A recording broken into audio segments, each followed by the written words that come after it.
everybody, and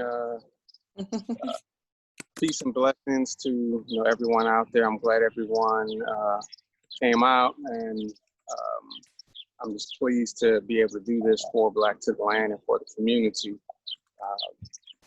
As is once said, it's a beautiful day in the neighborhood, so we're going to be doing a short walk through the neighborhood. This is my neighborhood, doing some plant identification with what's growing naturally. None of this is cultivated or planted. It's just growing naturally. So we are in the middle of the neighborhood. It is a Sunday morning, afternoon, so there won't be much activity, but it's the neighborhood. So if there's a loud car or motorcycle or mini bike or music, et cetera, we are in the middle of the neighborhood in the city. So expect the unexpected. As I was telling Adrian before, just to prep this, I had to pivot a little bit, so hopefully my technology holds up for the whole webinar. But I'm flying off of I'm using a tablet right now instead of my phone. I had some things planned on my phone. Those who know me know I'm an IT guy, so I had some nice technological bells and whistles that I was going to share, some apps I was using, but that'll be next time around. So today we're going to get started. I'm going to start off talking a little bit about the purpose of why we're doing what we're doing, and then we're just going to walk through. I've pre-identified some plants that we're going to talk about today, and let's get back to the land. So one of the things I want to talk about is why we're doing this. One is to reconnect with nature. We know our ancestors in Kemet named, the name nature comes from Neter, which is their name for the creator, the God. So nature has always been seen as a divine force in all indigenous cultures. And there's a very good reason for that. The earth and nature, are alive. There's a spirit that runs through, the entire earth. The earth is alive and breathing and moving. And plants are not just, they're not simple biological entities. Plants talk, plants communicate with each other. Plants can see. Plants actually can see a little bit better than we can. Plants talk to each other. Kundaja, Plants, I'm so sorry. Yes. Your video went out, so we don't see you anymore. Can you double check Wow. you didn't hit the video button? I know, right? There we go. You're back. There we go. That's okay. Okay, I know it. We can work through the technology. I switched to the screen with my notes on it. So okay. That's what happened. Oh, go ahead. If you want to go back to your notes, fine. That's cool. No, we don't. Black screen is no good. So I'll work it out. Love it. Okay. All right, so I'll work it out. So that's one of the reasons. Can you still see me? Nope, it went back. But go ahead and do your notes, and then when you're done, we can just back to black. We updated back to black. I'm playing to see me. I better be talking about me too.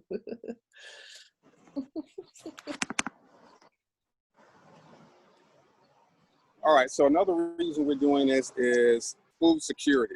I'm sure everyone here is familiar in some way with food security. That's knowing what you're putting into your body, knowing what, how things were grown, having taken more of ownership in what you put in your body, what you put in your family's body, and what goes into the bodies of our folks in the community. We know right now one of the reasons COVID is hitting us hard is, a lot of the things that we're putting in our body, and knowingly and unknowingly, because there's a lot of GMO and pseudo GMOs and pesticides and things in the food. So food security is another reason that we do this walk. One of the things we want to learn is that abundant medicine and edible foods are all around us. So some of you may be gardeners and have maybe had a hard time with growing, growing some kale or growing some, lettuce or zucchini or whatever. you have no problem growing some of the plants that we're looking at today, especially one of my favorite plants, the dandelion. So they're abundant, they're hardy, they grow aggressively. So if you want to cultivate some of these plants, you can very easily. You have to be mindful because they can take over your gardens. But that's another reason that we want to look at these plants, because they're abundant and they come back every year, many of them. So let's get started. We're going to get started. I'm going to flip the camera around, and we're going to get started with our first plant here.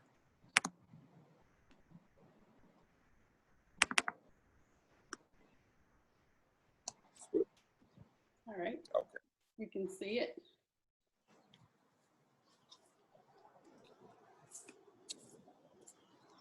All right. So first, I want to say, you know, we're talking about foraging and foraging in, you know, in areas that we know about. You do not. I'm here on the sidewalk, you know, right on the curb. You do not want to forage anywhere near the curb, or even a lot of times in the front lawn. And the main reason for that is pollution that gets kicked up off the curb. You know, these plants, you know, they're growing abundantly, but there's so much dirt, soot, chemicals that get washed up on the side of the road. You never want to touch these plants in terms of considering them to be edible. We're doing this for the purposes of being able to identify them, but you don't have to go curbside and, you know, start picking dandelion leaves or plantain leaves or whatnot.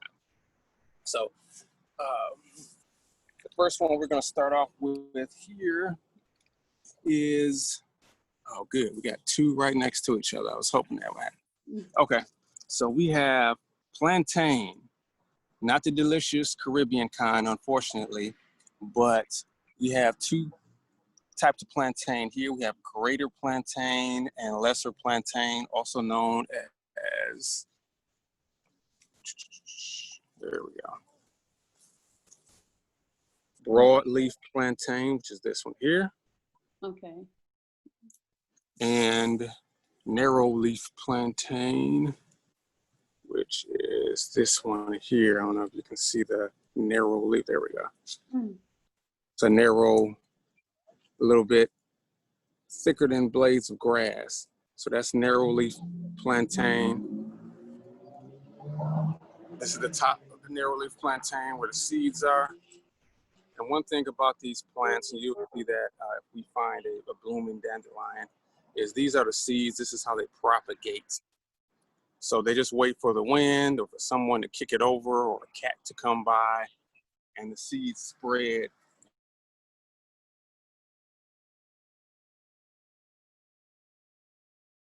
All right, we got a little bit of lag here. Frozen screen, give them a second to jump back in.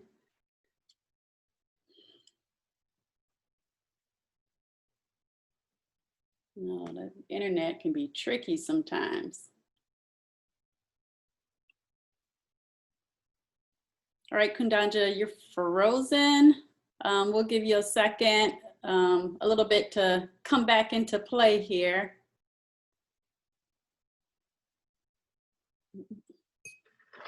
Sometimes that happens with this technology. We are all doing the best that we can. Normally, what we like to do with Black to the Land, we do like to, oh, looks like he actually got kicked out for a second. So give him a second, everybody. Just to tell you a little bit more about Black to the Land. So what we usually like to do is host events. Those events are either camping, hiking. During hiking, we have people who lead us on foraging. We also do different workshops. We have herbalists, some amazing herbalists in the Detroit community. So we do a lot of skill sharing with each other. So normally an event like this, we had planned to do it this year, of course, in person. It looks like Chanel had asked the question. She said, Peace, does he ever lead these in person? And I can ask them. I do know as a group, we have had various herbalists, very knowledgeable people lead us in some foraging walks and some medicine making. But because, you know, of course, with the pandemic, we've kind of held back a little bit just to see how things play out.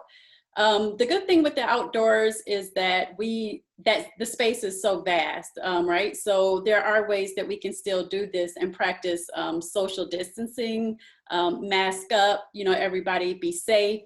So I'm certain that once we get a better feel for things and everybody feels comfortable, we'll still do these in-person events, because there's nothing like connecting with each other. Like, you can't replace that, as good as Zoom videos are.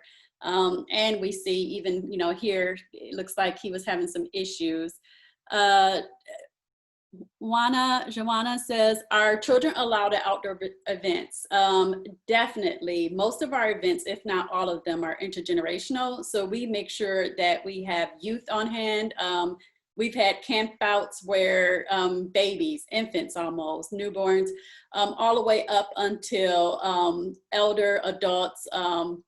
So we always want to make sure that whatever we do, that we are not limiting or not creating barriers for anyone. So yes, children are most definitely allowed. We make sure that we have things for them to do to keep them busy. They always have a good time. Half the time they like go off and they're running and playing, and they are not ready to leave by the end of the event. So yes, please bring your children, because even at a young age, we have a lot of children now that can run down some medicinal plants that are really foragers in the making. They've already started learning. Joanna, thank you, Joanna. Yes, so yeah, we have kids. Oh, Wana, I'm sorry, Wana. We have kids who start off foraging. They're pretty knowledgeable. So yes, your children are definitely welcome. I guess we'll do some questions now, since we're just waiting for Kundaja. So I don't know if you guys were on the, when he first joined, a couple of days ago, Friday, we went kayaking. He joined us, and apparently his phone fell into the water. So he had to get a backup phone, and a lot of things that he had on his better phone is now looks like is probably in remission, needs some help. So any other questions from anyone while we wait? And let me text him.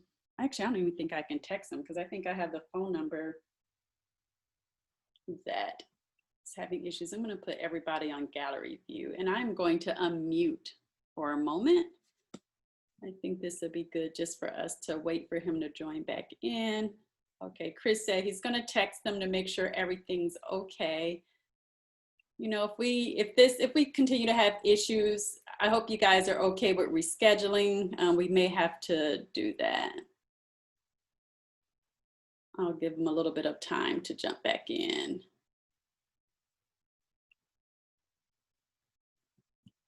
I'm just going to unmute.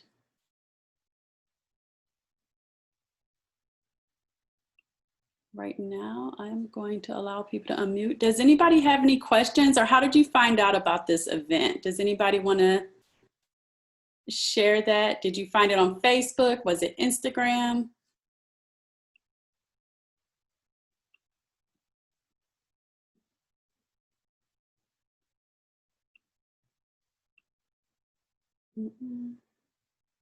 All right, Kundaja is. Okay, so Chanel says from Instagram. Yes, Earthsea Detroit, Black to the Land. If you join Black to the Land, you can find us on Instagram, or you can join us via Facebook group.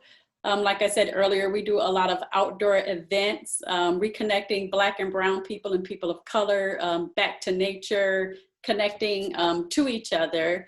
So if there are some events that you're interested in, feel free to reach out to us. We have, again, we have a series of virtual events that are upcoming. You can stay abreast of all of those events by going to blacktothelandcoalition.com.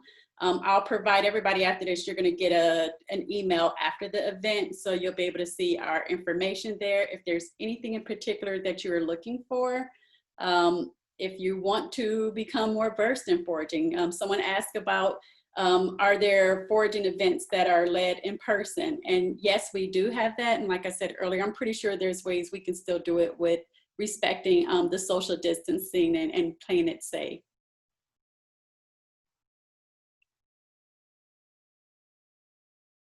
So I'm thinking that unfortunately, I'm gonna give him a minute here because I don't want to hold you guys time if he's having some major technology issues. So give me a second here. My fear is that his backup phone was just not ready for this neighborhood hike. So Kundaja was going to lead us through the city just to show you, one, no matter where you are, you can find these weeds that are there for medicinal purposes, how to use them. So even if you're in an area where you think, look, I don't think I even have seen these type of plants before, chances are you have. We step over them every day. You know, we've been taught to eradicate them, get rid of them. We've been taught to that, you know, they're just there as a pest, which they're not, you know. So it's our job to learn really about what these plants are here for. So we have a plethora of people in the Detroit area who's really, really good at this, who could take us on these lead hikes to teach us more about it.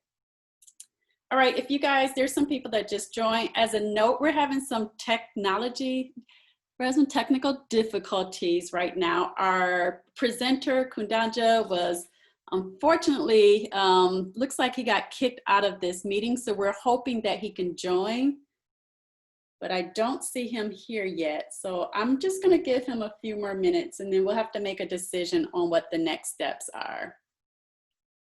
You know, sometimes it's like we wanna try to get you guys as close as possible. So really wanting to be able to get up close to walk around the neighborhoods, you know, outside of the Wi-Fi, right, you know, right within the home. And sometimes it works and, well, sometimes it doesn't.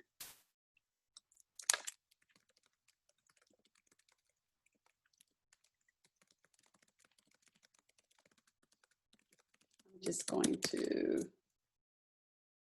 text here in this group. Let me see if I can give him a call and see if he's still.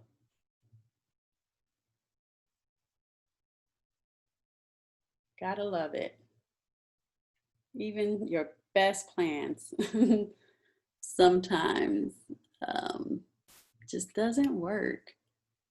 But hopefully you guys are on a chill mode anyway. It's Sunday. It's a beautiful, another hot day out here. Okay, let's see. I think he's back.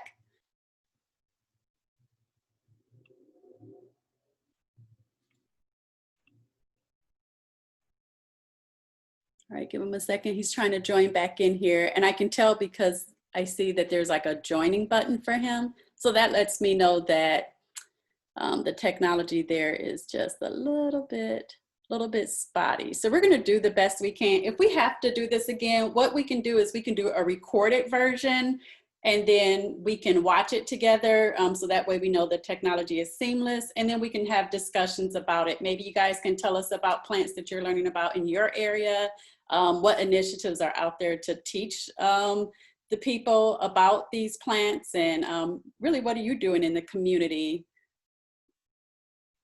Oh, sorry, Shafali says, thank you for offering this, trying to find new ways to support others and nourish connections virtually. Yes, we are trying our best.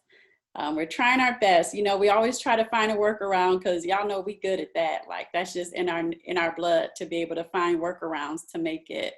And I'm actually looking, let's see if Kundaja is in here. I honestly think he got kicked out again. He was joining. And then it was like debating. And now I don't see him. So I'm gonna give him one more shot at this. But yeah, next time what we'll do is we can do some recordings and do some specific, Earthsea Detroit said, yeah, it's hard to manage with Wi-Fi and the Mercury retrograde too. Tell me about it, sis. And yes, brother B. Anthony, we are resilient. We are resilient. We're gonna make this work one way or the other. I think a great thing would be maybe there are some particular herbs that you're interested in, some plants that you're interested in, and how you can use it in everyday life, how you can, one, identify it correctly, two, all the ways to use it, whether it be cooking with it, eating with it, or whether it be using it for medicinal purposes. You know, we can definitely maybe focus on some particular plants that you're interested in. do a video of it and then share it. Okay, let's see. I'm going to try Kundaja again.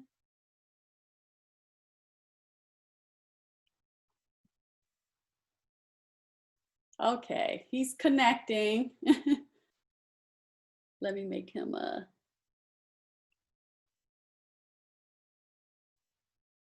All right, we'll give him a second to connect here.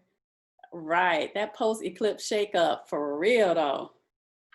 And the moon, that moon was beautiful last night. Okay, Kundaja, we have you back again. Can you hear us? Okay, I have to unmute you though. Oh, well, you should be unmuted. Can you unmute yourself?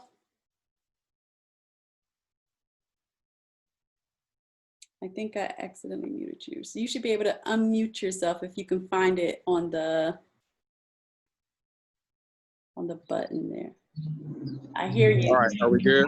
We're good. Don't, you know, hey, everybody's like this retrograde and that full moon is about to come out and everything else, but we are resilient. So, I mean, you told us that there might be a little bit of technical difficulties, but keep on. It was an unexpected technical difficulty. Actually, it's not unexpected on a day like today. The iPad overheated, so I had to pivot. So now I'm on the phone that I was using as a hotspot. So we'll see how this goes. Okay, let's do our best here. We're here for it. All right, so where was I? Where is it? I found a good, there we go. I found it really good. We are on greater plantain and lesser plantain. Yes. All right, so this is a really good shot of the plantain plant. And you will see these, this is plantain's time of the year. One of the things about some of these plants, like we had done this maybe a month ago, we would have seen loads of dandelions in the neighborhood. Mm-hmm. As dandelions come up right at the beginning of spring. Plants like plantain and clover come up a little bit later. So this is this time where you'll see a lot of these nodes popping up in lawns and in vacant lots, because this is the time that plantain likes to pop up and take over. So plantain is an excellent plant. As you can see, it's got nice big green leaves, at least the broad one does. Plantain is packed with stuff. It's got vitamin A, and a lot of the plants we'll talk about have a lot of these same things because they're greens. So it has vitamin A, vitamin C, and vitamin K. Vitamin K is really important because it helps, without vitamin K, we wouldn't be around very long. Vitamin K is responsible for blood clotting. And it also helps the body with bone density. So it's good for the bones as well. So what it does, it acts indirectly on the bones. So it helps the body produce the things that strengthen the bone density. And that's one of the things about the plants when you're looking at the medicinal properties is you'll hear things like a certain plant is a blood cleanser. It's like, okay, so what does that mean? A lot of plants work in different ways within the body to help do that thing, whether it's cleanse blood or strengthen the bones. Usually when you hear a plant is a blood cleanser, it means that it's working with the liver or the kidneys in some way. Same thing with plants that are good for the immune system. Some of them boost white blood cells, some of them boost lymph cells, some of them boost the body's ability to produce vitamin C or vitamin A. So they work in different ways.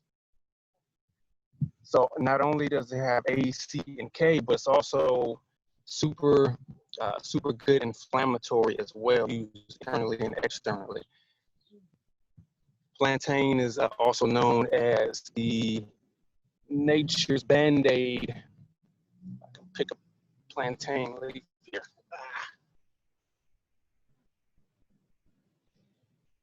So what you would do with the plantain plant, you would take 2 leaves. You take one, mash it up, masticate it a little bit, and then put it on your wound so that the juices of the plant can soak in. And then you take the other one, I only have one hand here, but you take the other one and you wrap it around the wound, whether it be hand, arm, leg, or whatever. and you let it sit there. And because of its anti-inflammatory properties and its soothing and healing abilities, it allows the wound, whether it be a mosquito bite, insect bite, scrape, or cut, it allows it to heal more effectively. In terms of eating it, it's very similar to how you would cook and eat spinach. A lot of these plants, I'm looking for narrow leaf right now. That's what I'm moving. Here we go.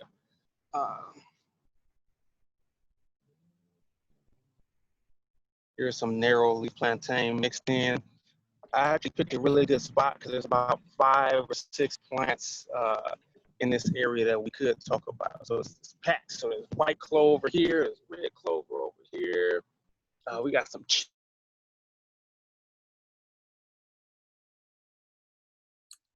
Uh-oh, I think you're frozen again. Hopefully frozen, but don't get kicked out.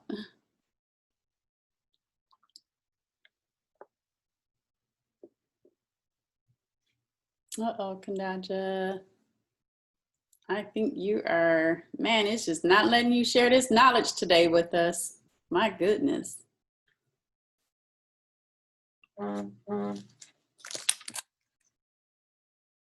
Yeah, I think usually when this happens, if he's frozen for too long, it may just automatically boot him out. Yeah, I don't know, it's been, yep, and it did. Okay, you know, I think just because I know we have this for an hour, I mean, I'll see if he can join back in a minute. I'm pretty sure he just saw that he's out of there, kicked out of this meeting. I think I'm just going to give him maybe another 2 or 3 minutes, but what we might have to do is revamp and see if we can't do a session, like I said earlier, where we record it. That way we can kind of lay out everything so that you can really see it, so that there's no interference with whatever is going on, the retrograde and whatever else is happening. So I think maybe that may be the best thing. We really want to put these on for everybody. I mean, this really is our mission. It is to connect Black and Brown people, people of color, back to learning about how to connect with nature. You know, there's so much to learn. I'm not sure if some people in here are gardening, if you're farmers. If you're new to this and you just needed something to help you feel confident to get started, trust me, we can all do this. Like, this is in our DNA. This is who we are. Like, so we've taught everyone else how to forage, you know, so I know for me, I've always been a little bit nervous, like, oh my gosh, the idea of just like walking out and eating something from the ground. But you know what, with knowledge, being careful, knowing where you can forage, being with people who can help guide us on that path, you know, it's everybody really, it is a skill that everybody should learn. And especially given with the whole situation. All right, so Tep, gotcha.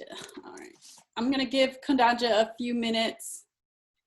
Okay, we got a farmer and herbalist here. Is nourishing to discuss and explore all of this with, I agree, with brown and Black folks. I agree. I agree. It really is, you know, and the more we share with each other, the more I think it's just going to become natural. Like, it's not even going to be a thing of, okay, how do I get started? You know, someone started with learning this. They're just going to dive right into it. And so we want to make it that easy. Also knowing that there are some areas where we might not have those type of plants growing in our areas here in Detroit. Maybe they're more, there's more of them in the areas that you guys are growing or that you guys are living in. So being able for you guys to come and share with us. So that's really what we're trying to do, not just connect Detroiters and people in Michigan, but connecting us to people that are outside of this area, because there's a lot that you guys could teach us. So let's see, Kundaja's back. I mean, I just kind of think we're going to keep having kind of a back and forth issue with this, just because that technology is really a beast.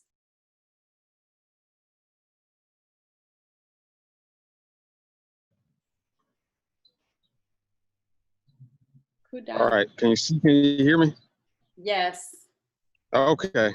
Yeah, I don't know what happened that time. The phone actually just turned off, so I had to turn it back on. All right, so I'll be briefer with the herbs so that we can get more in, just in case more stuff happens.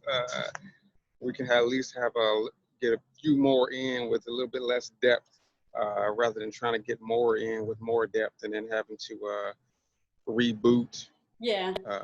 devices. All right, so the last thing I want to say about the plantain is it contains a chemicals called terpenoids, and terpenoids help your body, help the immune system, specifically by boosting the lymph cells.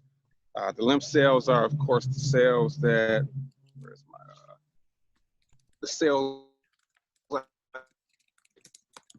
right up under your neck. You know, when you were young and your mom used to feel under your neck and see if there was a little swollen. Those are the lymph cells. The lymph cells will swell up at times of combat because they're producing more lymph cells to help combat any infection or, you know, foreign invaders. So plantain helps to boost your production of those.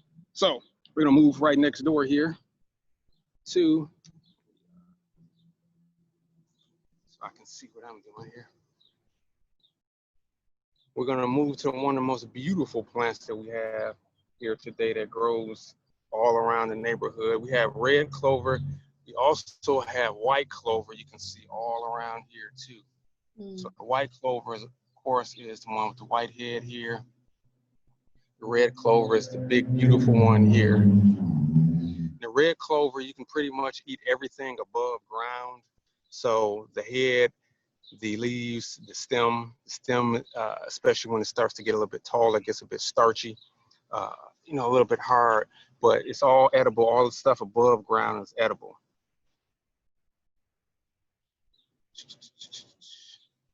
And same with the white clover. So the red clover has been used a lot of times. Like the top here, you can take and make a tea is what's most commonly used for the red clover. You take the top and make a tea out of it. You can eat the leaves too, but as you can see, leaves aren't very big, so it takes a lot of harvesting to get enough leaves, but it's a good complement for like salad or something like that.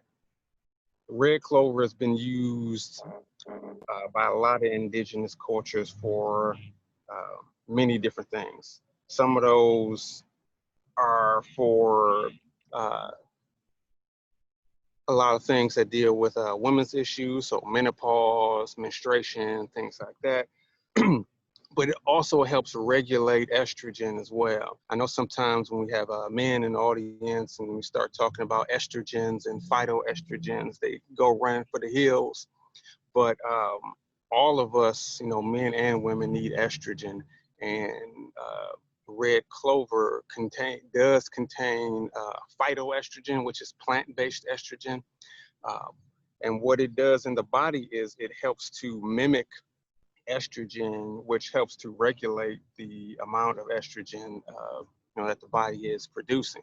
But of course, because it works in those areas, you know, if you have any sensitivity to that, or if you're taking medications or something like that, you definitely need to check with hopefully your healthcare provider is skilled in, you know, a skilled naturopath as well. But if not, you know, you just need to double check that you're not throwing your body out of balance. The tea from the red clover has been used to help treat things like respiratory infections, cough. It helps soothe the lungs and nasal passages. It also helps to regulate circulation and blood flow as well. So there's a lot packed into these plants here. Now they say that the heads of the red clover specifically, hey, we got a friend here. What up, though? What is up, though? I think I saw a question on there about making tea. Yes, usually they're just like any other tea. You would dry the heads to make the tea. So yeah, that's correct. Good question, Aaron. All right, so bumblebee. I don't know. A lot of people know that the honeybees, of course, were suffering a population decrease, but bumblebees as well, less spoken about, have been suffering a population decrease as well. So you don't see a lot of bumblebees like you used to. So I think it's auspicious. Yeah, a bumblebee popped up to join Black to the land. That's what's up. Oh, and there he goes. There she goes. All right, so luckily we don't have to move very far. Before this cuts off again, I want to get to one of my favorite plants here. I'll go a little bit out of order of what I was going to plan to do, but I definitely want to get to this plant here. This is the Latin name, I believe.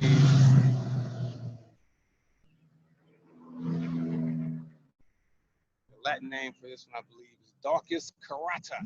And if you're familiar with, if you grow your own garden, and you grow certain vegetables, root vegetables, you may be familiar with this leaf here. I'm going to go ahead and pull this up because it's, it's in front of a vacant area.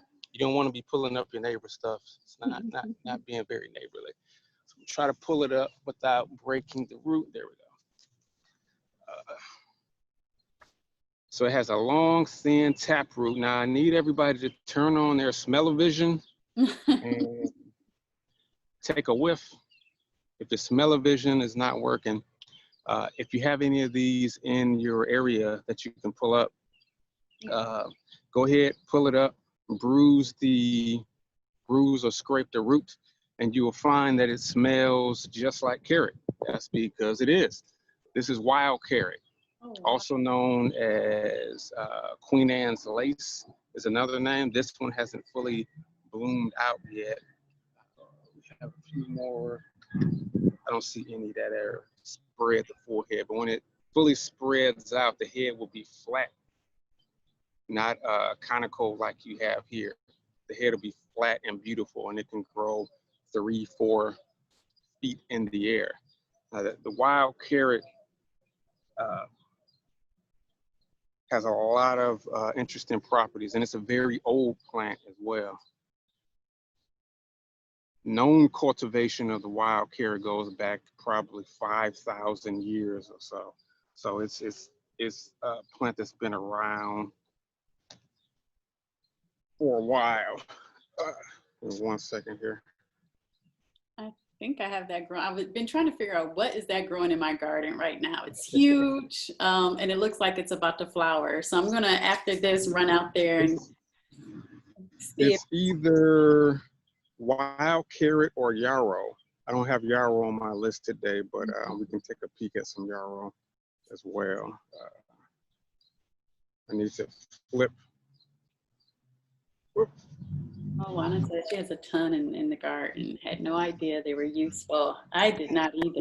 Give me a second here. No problem. Did my video go out? No, we can still see the video. Oh, great. I can't. Better enough. All right, so I'll go. It looks frozen though. Yeah, I was gonna say, I think it is frozen. If you're moving, it isn't. I was going to move down so that you all could see some yarrow. You said it looked a lot like the Queen Anne's lace.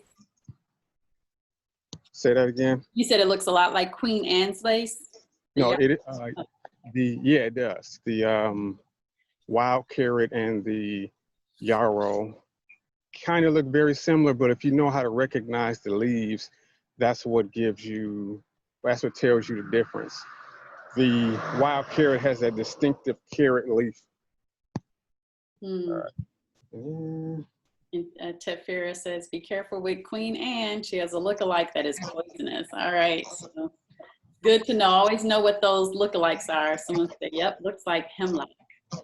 Okay. Yes. Good to know. Poison hemlock. Okay. All right, give me 1 second. I should be able to And that's right. While you're doing that, I don't know, has anybody had any common mistakes or lessons they learned while foraging? What are some things you can either post it into the group chat? What are some things that you've learned from foraging that you're like, oh, I wish I would have known that sooner? Because it's all a lessons learned game. So if there's anything you want to share with that, Earthsea Detroit says I know water. one of the things that I learned early on in foraging is to be mindful. Things go in cycles. So a positive thing that I learned is that be mindful of what's growing this season. Some plants come for a couple of years and then they go away for a while. So in my garden, as things start to grow, if I don't recognize the leaves of the plant that's growing, I'll let it grow a little bit. And sometimes I'll be pleasantly surprised, like red clover showed up in my garden. Obviously, I had lemon balm come one year without me planting it, which was awesome. So before you start pulling things up to over cultivate, your area, take a peek, because it may be growing because it's what you need. So peek at it, try to identify it. There's some apps that you can use that help with that. But you definitely pay attention to what's growing, and sometimes you have to give it a space to grow. You have to be careful because they will take over. Good to know. Good to know. Looks like we have someone said, understanding the history of the space you're foraging from as it gets sprayed. Does the soil have high toxic metal counts, etc.? Exactly. Yeah, learning where you're foraging at is so important. Right. That's why I mentioned, even though I'm in the neighborhood, you don't want to forage on, roadside because of that, because of, pollution and heavy metals and all that stuff. Okay. And we can hear you, but it's definitely still frozen. Okay, give me 1 second. I need to switch the camera backward. Okay, no worries. Earthsea said the goldenrod turns to fluff. She learned that goldenrod turns to fluff right away. Fluff. It always has to be harvested just before it blooms and put into alcohol or oil right away. She said she had a whole bunch of fluff. Fluff meaning goes to see fluff up on her. Good to know about the goldenrod. Yeah, one of the things I learned about dandelion is that when you harvest it, you have to immediately, if you're harvesting the flower, you have to immediately blanch it or put it in cold water because it will. That's what I talked about plant communication. I can do another presentation on that. But it immediately starts sending out a signal like, uh-oh, SOS 911. And even though you plucked it from the ground and it's completely yellow, within an hour or two, it will start to go to seed, and you'll go away and come back, and you'll have a powder puff, in your kitchen, and you're like, wait a minute, that was yellow 2 hours ago. Wow. So it definitely, like I said, sends out a SOS, a 911 signal. Okay, I think I got it here. Interesting.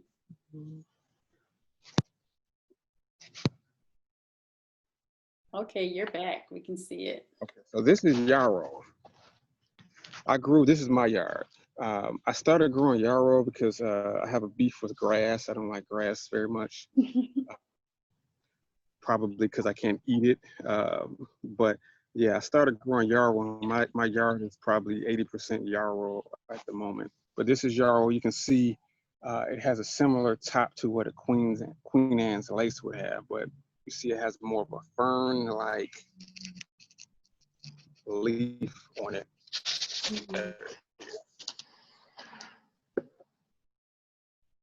A very fern-like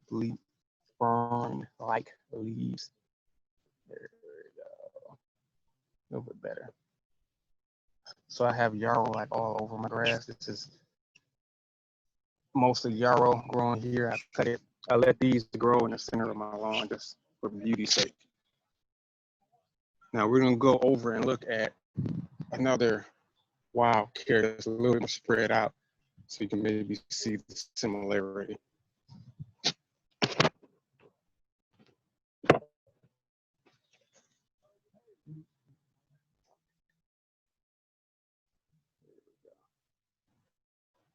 And this one is good because it's under shade. So hopefully none of my technology overheats. So you can see it has a similar top, not the same, but similar. If you're not looking at it with a good eye, you can mistake the two. But like I said, it has these very pronounced carrot leaves.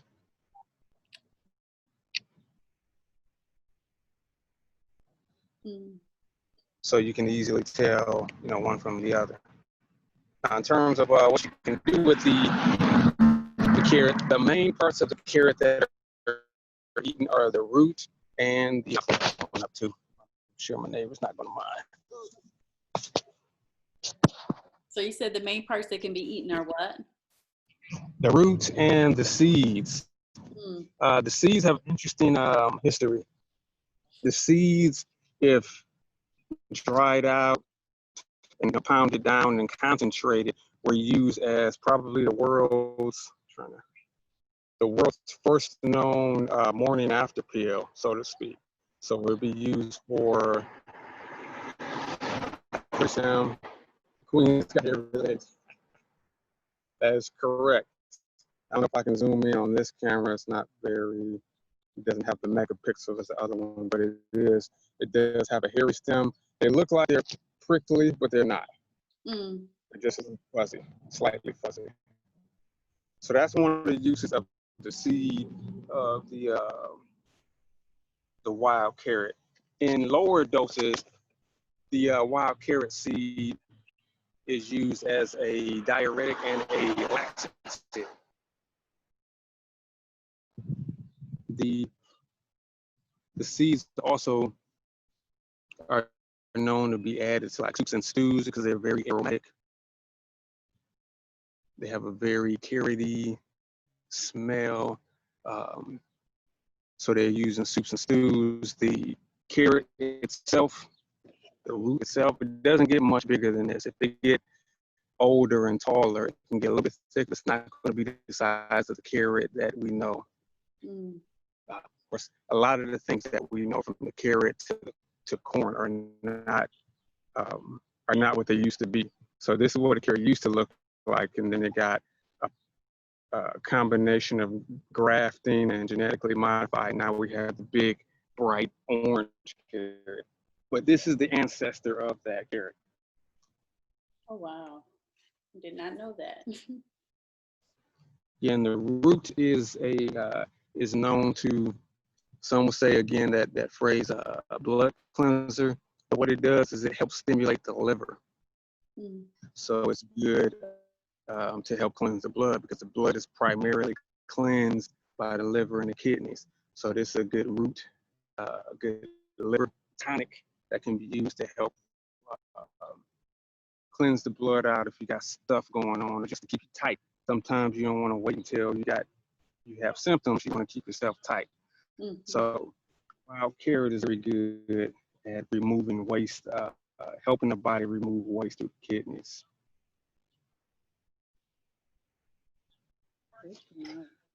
We have, I'm going to walk that down so we can look at chicory. But similar to chicory, the roots of the wild carrot can be used for like a non-caffeinated coffee because wild carrot, the carrot part of it, the root part of it does have some bitterness, similar to a coffee bean, similar to chicory. So the root can be used as a coffee substitute as well, but it's more used for a liver tonic, and the seeds are used to add some extra flavoring, and also, as I said before, that old school morning after pill. Interesting note is primarily used, at least we know, the most we know is primarily used in Rome and Greece. We know they used to get down with a whole lot of stuff, so they may have had a higher need for the morning after pill in other cultures. But that's definitely one of the uses of it. So we're gonna go next to chicory. You see this blue leaf here. There are a few different plants that look similar to chicory with the long, pronounced stems.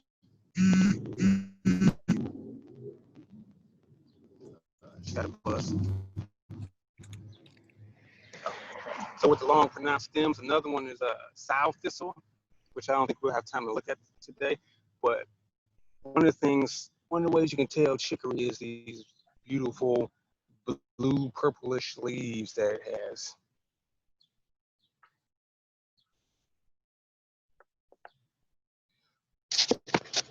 So chicory is another plant that's packed with a lot of stuff. So chicory, the main thing people know about chicory is the roots, the chicory root, which is dry, ground up, and used as a decaffeinated coffee substitute because of similar flavor. But chicory plant itself is very good for inflammation. A lot of these plants you'll see are good for fighting inflammation, and we know that inflammation is a root cause of a lot of stuff that a lot of disease and maladies that we go through is because of inflammation. Sometimes we cause the inflammation through diet and lifestyle. So having anti-inflammatories as a part of our diet is a very good thing to have, so that we can combat the effects of the inflammation. It also is antioxidant as well, so it helps the body clear out the free radicals, they're called. Part of the way it does this, just like some of the other plants, is it works with the liver to do that. So it's again a good liver tonic as well. So it's antioxidant, it's liver tonic, and the root is also, in addition to getting your decaffeinated coffee on, the root has a protein in it that helps regulate blood sugar. So good for those who are struggling with that or just want to keep that in check. So for the root, you'd want to pull it up, cut it, dry it, ground it down, just like you would a coffee bean. But it's excellent and packed with goodness.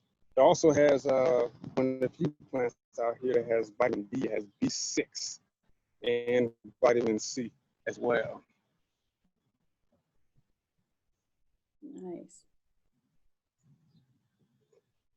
So the next one we're going to jump to is, stay here. All right, so I'm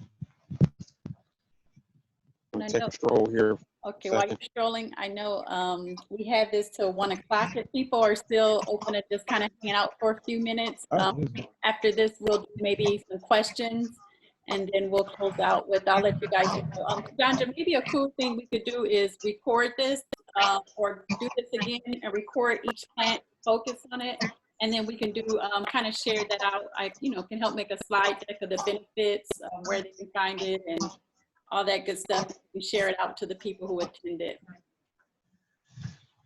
Okay, yeah, definitely. I actually have I had a slide, wasn't able to use it because of the technical difficulties, but I do have something ready, and what I'll do is I'll add a couple of things to it.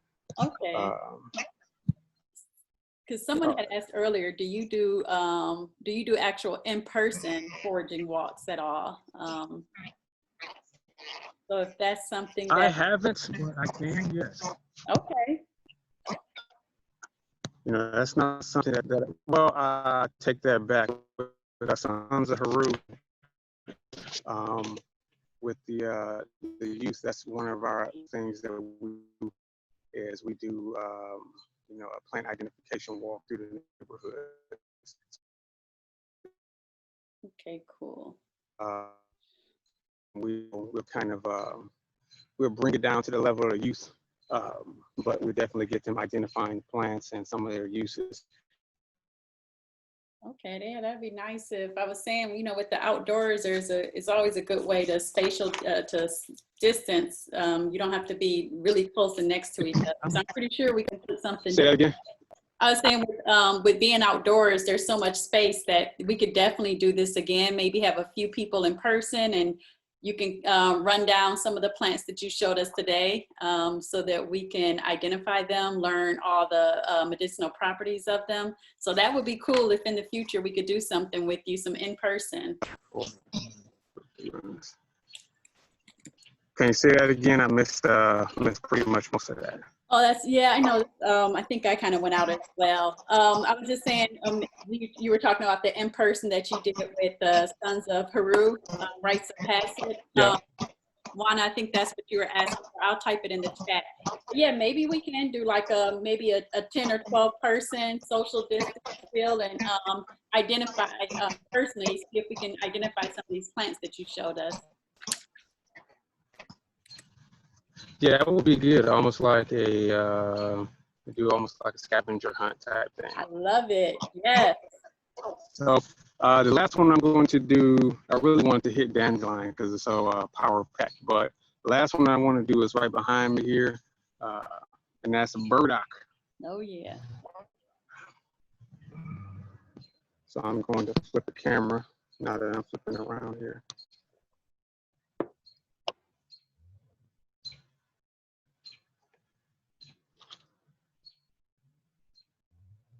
So this is burdock here.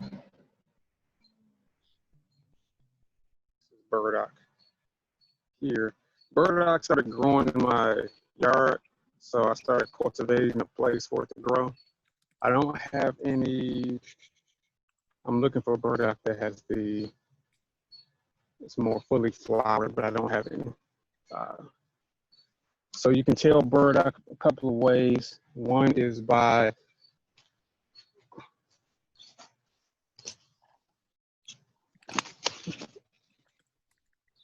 ginormous, massive leaves. Wow.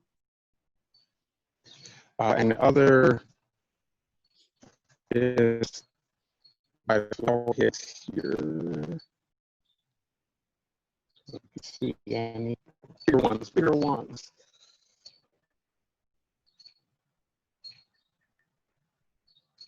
The flower heads here were the original, is where originally Velcro came from, the idea of Velcro came from. We used to call them sticker bushes back in the day. And yes, we did. I don't know if any of you all did, but we used to have fights with these where we would throw them at each other because they stick very well with cotton. So we would throw them at each other, and we tried to miss each other's hair, but you know, sometimes things would happen. But so burdock, let me switch over here a second. I'm gonna lose video for a second.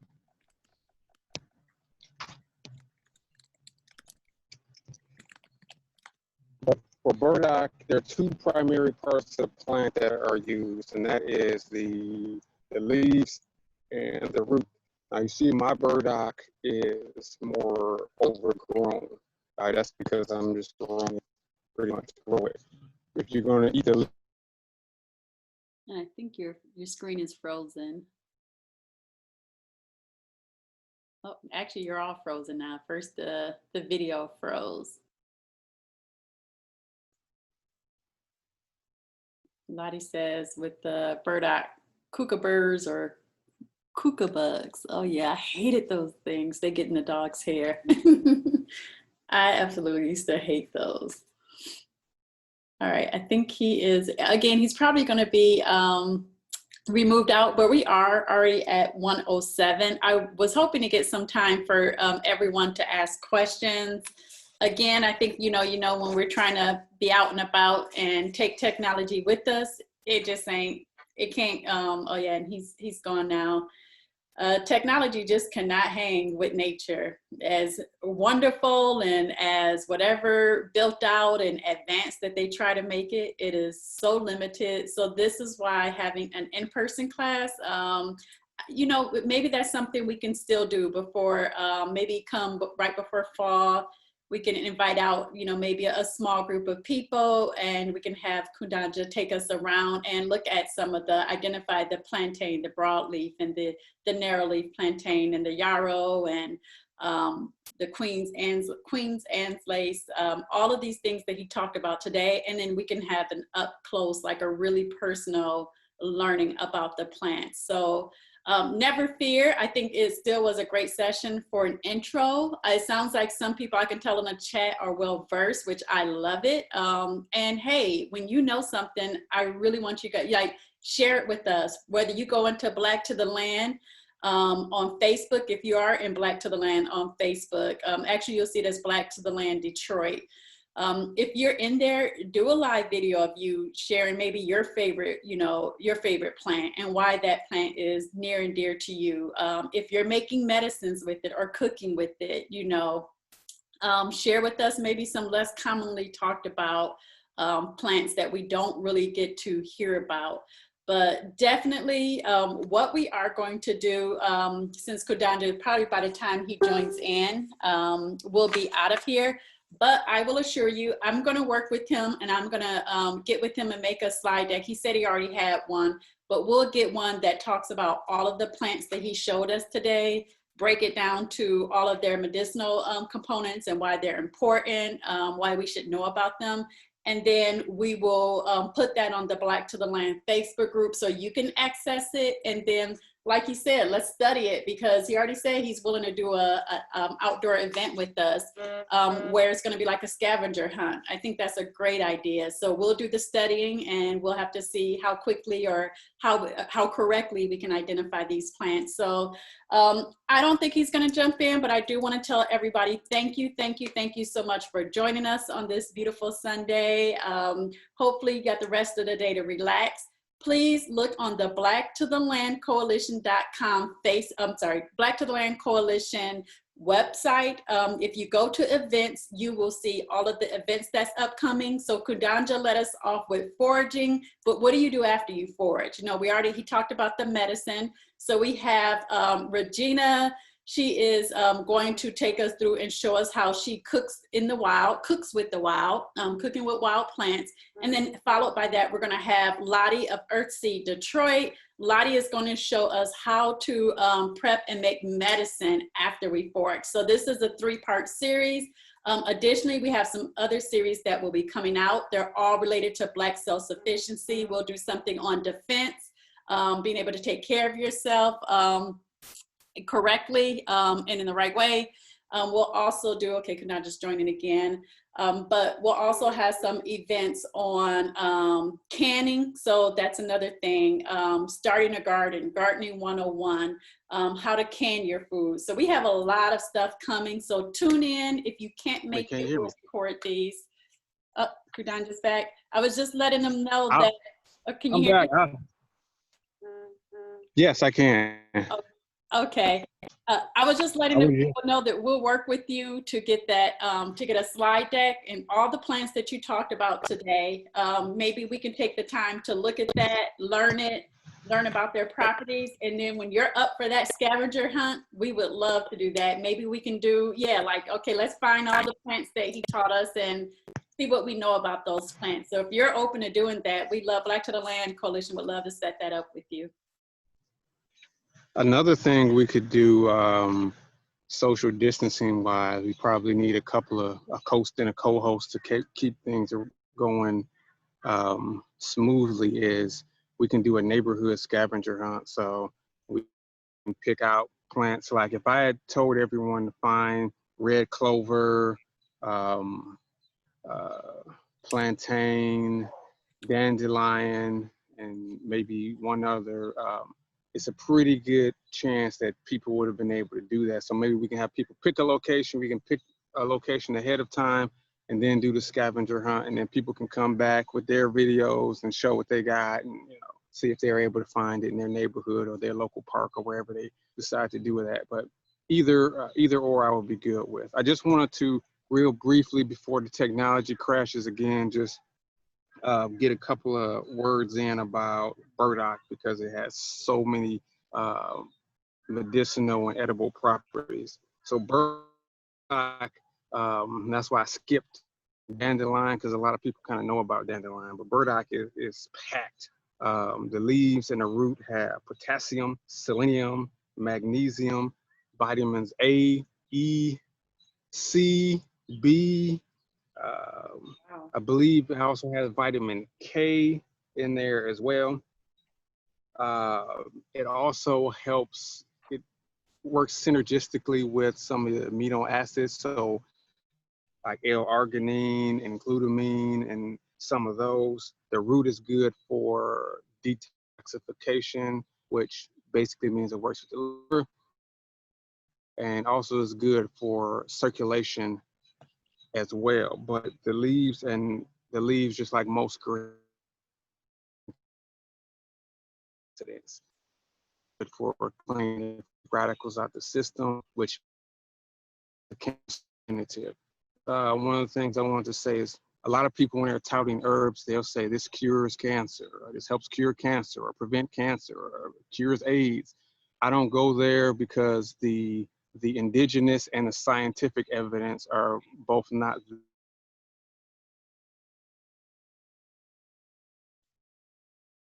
Uh-oh. I think we lost you. And that was so the one thing I really wanted to hear.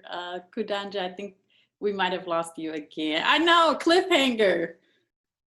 Because I've always heard this, and I'm so happy that he was about to touch on it. This might have to be a part 2.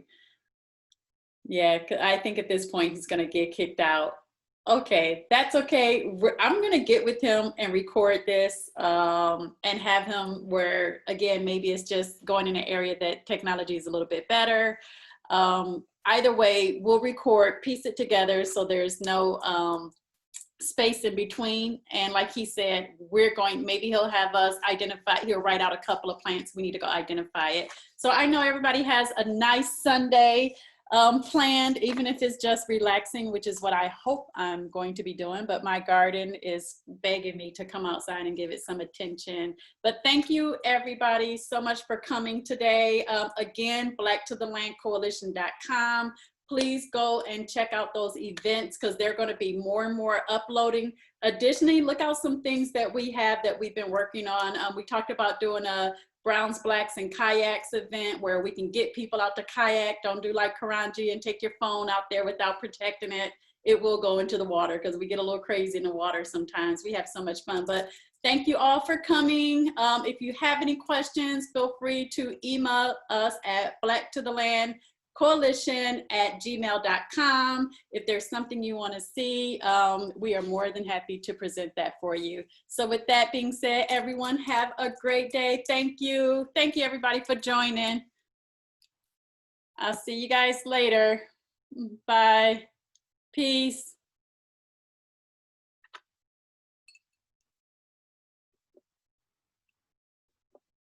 All right. Peace, everybody. Much love. I hope you have a pleasant, relaxing day.